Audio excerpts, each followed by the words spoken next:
no. And my roommate looked at me and said, I heard you. I said, it still stands. Shut the fuck up. I just remember being on the computer. I was playing D2. I remember this because the earthquake happened, and then a couple of our picture frames fell off the wall, and I'm just like, is Fort Pickett like shooting shit off again or something? Yeah, I woke up going, what is this? I get off the bed and I'm standing up in my undies and I'm like, what is this? What's going on? And then it stopped. And I went and laid back down and went back to sleep. All right. Chuck started looking into it more and noticed that the Colorado earthquake's depth was 2.5 miles and the Virginia earthquake depth was 3.7 miles. Upon his research, he noted that earthquakes occurring at a depth of less than 70 kilometers, which is, for us U.S. people, 43 miles, are classified as shallow focus earthquakes. Both the Colorado and Virginia earthquakes were extremely shallow, occurring less than 6 kilometers or 3.7 miles deep. Chuck started to think, could these two earthquakes, which occurred within 15 hours of each other at such a shallow depth, be related to each other in a way we're not aware of? Was it fracking or underground drilling to create underground tunnels? This caused him to start looking at what sits on the 37th parallel. The examples that he started to discover were astonishing.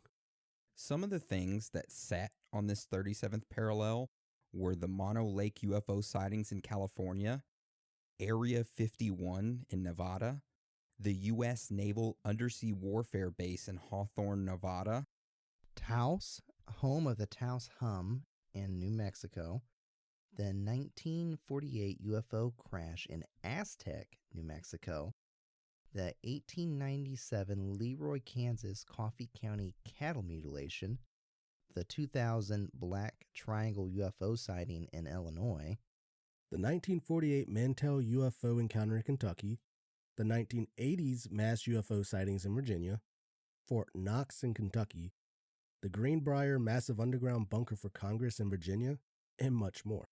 This caused Chuck to start looking at Native American spiritual sites, caverns, aquifers, current UFO sightings, and many other different places. So after publishing his theory, Chuck went on multiple different TV shows and spoke about it, and even had author Ben Mesrick write a book about it titled The 37th Parallel. Now, we do have a picture we're going to link on Patreon that shows the United States, a map of it, and you'll see little dots along this 37th parallel that signify these things that we just mentioned, like the cattle mutilations, UFO sightings, all that throughout the years. And I have to say, it is odd. It is pretty odd. I mean, it's a pretty straight. I mean, you got like that one that's like in like a little bit north of Kansas. You know what I'm talking about? But I mean, they say it's like within like 50 to 100 miles of the parallel. Most of these are happening, so that is pretty freaking weird. They count within 38th and the 36th parallel latitude as well. That they pretty much combine those with the 37th because they're so close. Well, it's right over your home state, Dan. Yeah. You see any UFOs? I have. Okay. We'll save that for a little conversation later. Story time with Danielson. Mm-hmm. I was probed. All right. What we just went over was how this all started and how the connections were made in this 37th parallel. So now we're going to discuss some of the weird and odd cases that have occurred along this 37th parallel. I know we mentioned some already, but we're going to dig into some more. So who wants to start us off with this first case that occurred? I got you. So let's hop over to Illinois real quick.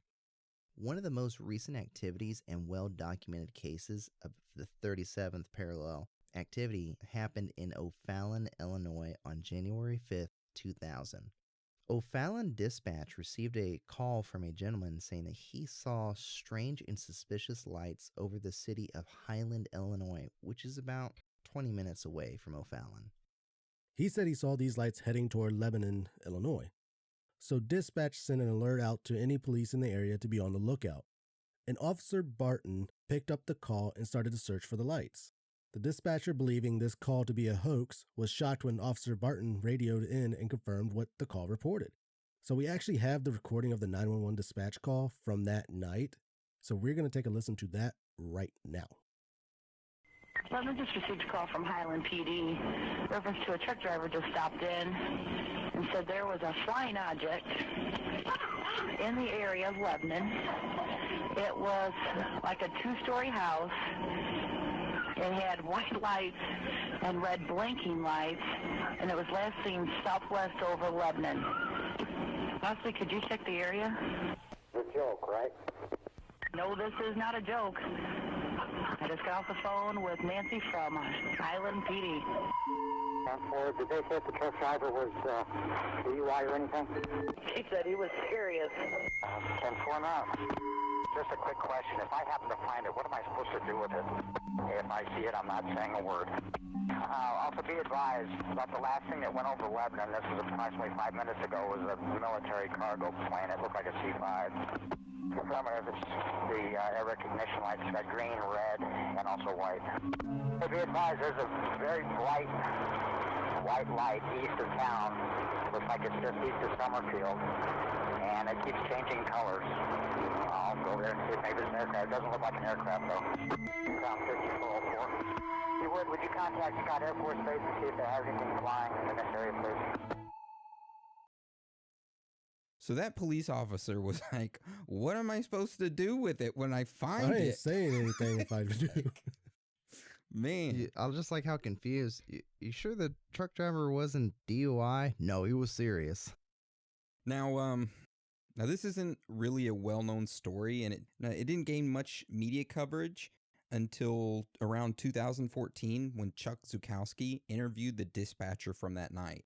Chuck asked the dispatcher about what Scott's Air Force Base had to say about that event, which had happened that night. She replied that all they said was that there was no airplane or military activity on their radar. Like most investigators do, Chuck also reached out to Scott Air Force Base to ask them a little bit about that night. Well, can you just take a guess of what happened? They told him nothing. He said, it's none of your business, Chuck. We had a UFO abduct some cows, but we didn't want to let you guys know. It was a surprise. Sorry. Close but no cigar, Dan. Aaron was right. They shut him down and refused to talk to him about anything. Oh.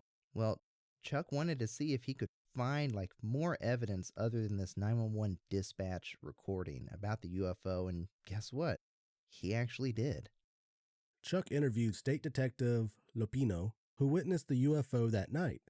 Detective Lupino produced a copy of a Polaroid he had taken that night, which we will link that on the Patreon site as well. What's supposed to be the UFO in this Polaroid Is it that picture? black with the 3-4 dots? Yeah, with the 5.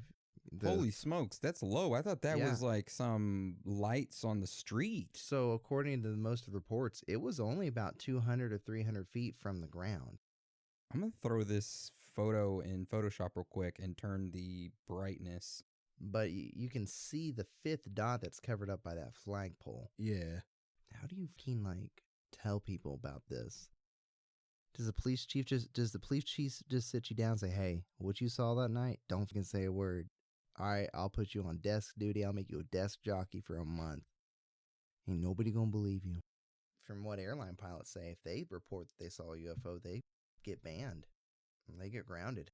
You know, I actually heard in the FAA manual, it instructs pilots who do spot like a UFO, they have to report it. And it's not to the tower or anything like that. It's actually to, I'm going to save that for Strange Facts and Findings, because it's actually quite interesting. Have y'all heard of Bigelow Airspace or Aerospace? Yes. That's who they actually report that shit to. Kind of weird. Wait. Does Rob Bigelow run that shit? Probably. That rich guy? Yeah, from Skinwalker Ranch. Yeah. Yeah, they're connected to NASA and shit. My nipples are lactating. So I linked the picture. I turned the brightness down and turned the exposure up, and you can clearly see that there's something in the picture. I know, it's just like missing one more to make it kind of a triangle. So you just see 3 dots running across. the top. And then a little bit below it, you can see two more dots, one being partially covered by an American flag. Also, with the exposure up, you can see a dark triangle. I'm not the only one, right? Dark triangle, where? Look at the Photoshop photo you just did. Uh-huh. Tell me you don't see a dark triangle. I do, like an upside down triangle. Yeah, you see it. Yeah. Yeah. But you can clearly see like the two lights on the left. If you look right below the top left one, you can see like there's like a little, look like a little nipple down there. Interesting. So after seeing this picture, Chuck decided to investigate more. He figured that maybe there might be some sort of plausible explanation. So after talking to people around the area, he found out that many people believed that those lights are from a B-2 stealth bomber.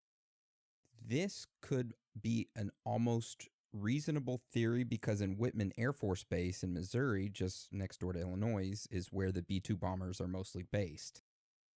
Upon further search on Chuck's part, he realized that the UFO lights in the sky were moving too slow to be a B-2 bomber. Since the B-2 is a delta wing configuration of an aircraft, this aircraft requires much high speed to take off and to maintain its flight in air. But these lights, or UFO, were moving at about 25 miles an hour, which makes it virtually impossible to be a B-2. That's interesting. That's an interesting case. So that was right along the 37th parallel. Yeah. That happened in 2000. Yep. Okay, so what's this next one? All right. So our next case that we're going to talk about happened back in 1973 in Piedmont, Missouri. Several students who were returning home from a high school basketball game witnessed a UFO up close. These high schoolers were in a pretty good mood after winning their basketball game. They all